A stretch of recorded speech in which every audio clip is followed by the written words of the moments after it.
What's going on, guys? Today I'm going to do a product demonstration and kind of tool review on this. This is a Milwaukee brand air compressor.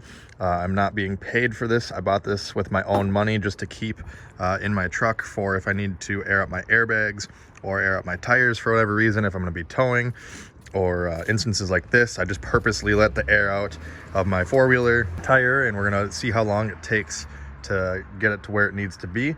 So pretty nifty. It's got a couple attachments on the back here that can clip onto it, and this part here actually threads on to your tire so that you don't have to hold it, and you can just kind of set the pressure and it'll pump it up. Now this is the M12 series of tools. It uses the 4.0 battery. You can use, I believe, the smaller ones that are this shape, but they don't have the flat bottom here. I think those are 2.0s. You can use those as well. They just won't last as long. They're not as big of a battery, but you can use either of those.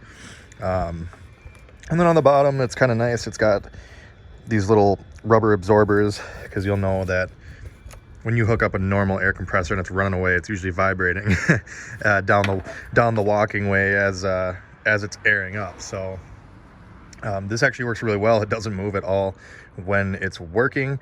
Now you can get just this tool if you already have a battery and a charger. You can get just this for like 70, 80 bucks, somewhere between 70 and 90 online. I'll post just the tool, and I'll post the full kit that comes with the charger and the battery if you want to purchase. But if you do need the charger and the battery, it's closer to about 170, 180, maybe even up to the 200 mark. So there are definitely cheaper options out there, but it's Milwaukee, good quality.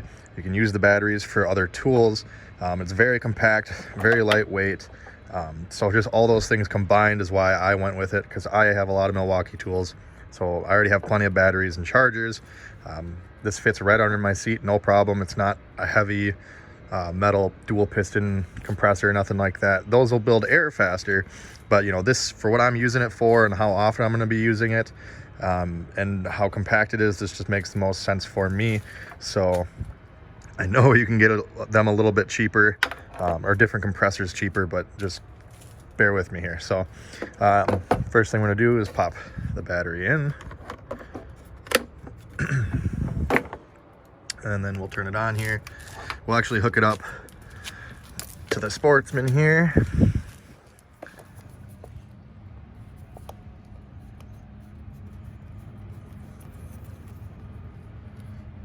And as you see, it's at 0 pounds right now.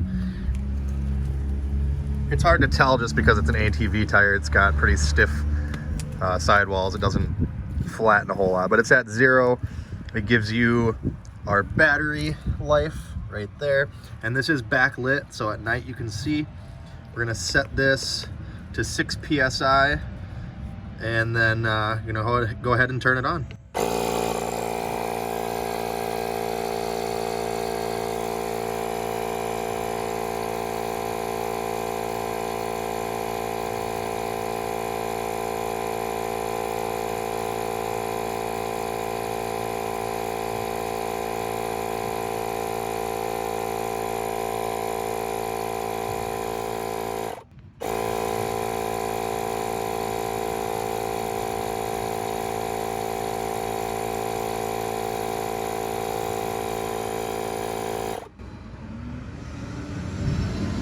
Now you'll notice I stopped the pump twice there. That was to ensure the pressure, because one of the only weaknesses about this pump that I found so far, I believe 5 psi is the lowest you can set it to. So when it's at these really low pressures like this, sometimes you have to shut it off for it to get an actual reading. Otherwise it'll just keep pumping, it'll overinflate it a little bit, but it does work on higher pressures. So I'm going to do the same thing to my truck tire here. I'll set that to like 40 and we'll pump it up, but just be careful when you're doing low stuff. I would say probably under 10 psi, but as you see, it's at 5.5, 6. It's kind of fluctuating between there. Let's see what happens when we try to turn it on.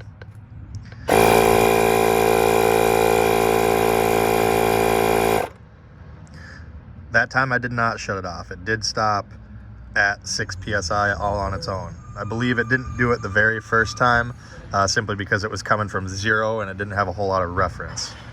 And so once it's at the set pressure, it should automatically shut off, and if you try to turn it on, it won't turn on because you're already at your desired pressure. So we're gonna go ahead and leave this, put the cap back on, and I'll hook up to my truck and we'll do a little bit higher pressure testing, and I'll show you what I mean. It'll auto kick off easier.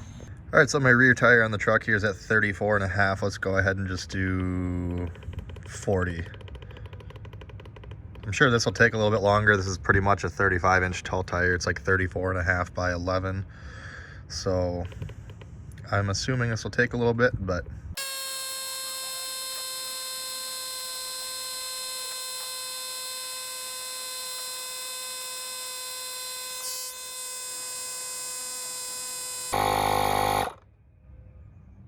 all right, so inflated an ATV tire from flat to 6 pounds and a 34.5 by 11.5 or by 11 tire from, I think we started at like 34.5, something like that. I'll have to go back and look, but up to 40, and you see it did auto shut off there. Now I will have sped this up for you so you don't have to spend more time watching it, but it took approximately, it was just under 2 minutes to get this tire from 34.5 to 40, which really isn't too bad, you know, given what this little thing is. It's not a dual piston compressor, so it takes more time, and you know, especially given its size. So I'm actually kind of impressed. That's pretty quick. I've seen bigger compressors do worse. And so far we've used 1/4 of the battery approximately. So like I was saying earlier, 5 to 120 psi range. This actually does shut itself off after a few minutes if nothing is happening. I just walked away without it pumping and came back probably 4 minutes later and it was off. So all right, so this is my girlfriend's 2018 Jeep Compass. Both front tires are supposed to be at 35 psi and the rears are supposed to be at 32 according to the door jam sticker, but both fronts are down 5 psi. I'm sure the rears are as well. So we're gonna see how long it takes and how much battery we use to get the fronts from 30 to 35 and the rears from whatever they're at to 32. All right, I actually didn't bother filming this because I thought it was gonna take longer than it did, but I would say it only took maybe 45 seconds to a minute to get from 30.5 to 35. So the smaller tire went much faster than the big tire. So I'll film the other side and see exactly how long it takes. All right, so this side's actually already at 32, but we'll just do to 35 again.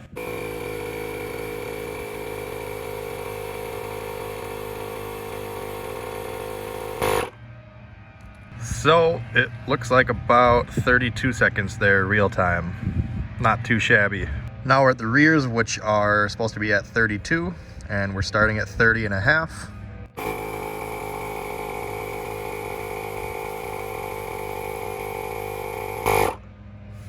So approximately 24 seconds there.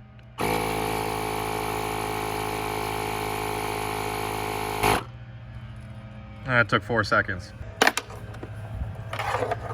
And when you're done, just wind it up on the back here, and it has a little clip.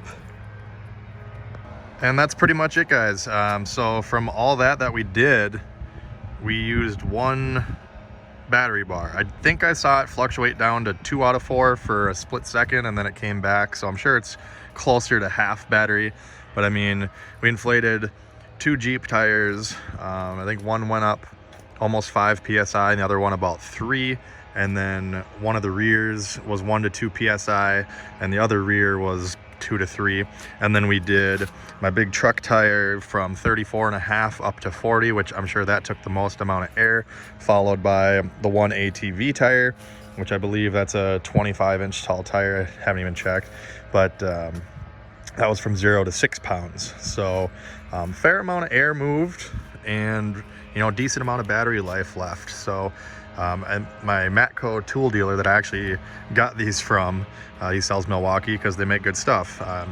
He said he had his off-road Jeep with like 33s on it, had him aired down to about 12 psi for off-roading, and he was able to air up just barely. The thing died like right as it finished, but he was able to air up all 4 of the 33-inch tires from that 12 or 15 psi that he was at back up to about 25-30 psi. And in addition to the size and the weight and the functionality of everything with this, what's nice is that there's no cords to mess with. You know, you got the one air hose on the back. The hose is about 3 feet long, I would guess, and it screws on with the different attachments that clip right there. There's no extra nonsense or goofy compartment doors to break or rattle or anything like that. You can leave the battery in or take it out. You don't have to have a big cord running all the way from the back of your vehicle into the cab, plugged into the cigarette outlet or nothing like that. You just put the battery in, turn it on, set your pressure, and away you go. So again, I bought this with my own money. This is not sponsored by Milwaukee or anything. I'm just kind of showing you guys some of the tools that I have and what I like about them. So if you want to buy it, great. I will post it in the video description. Like I said, a couple links down below, the bare tool and with a charger and battery as well. If this video helped you out, make sure you hit that like button, subscribe for more videos like this. Check me out on Facebook at Tony the Truck Guy. Thanks for watching. Have a great day.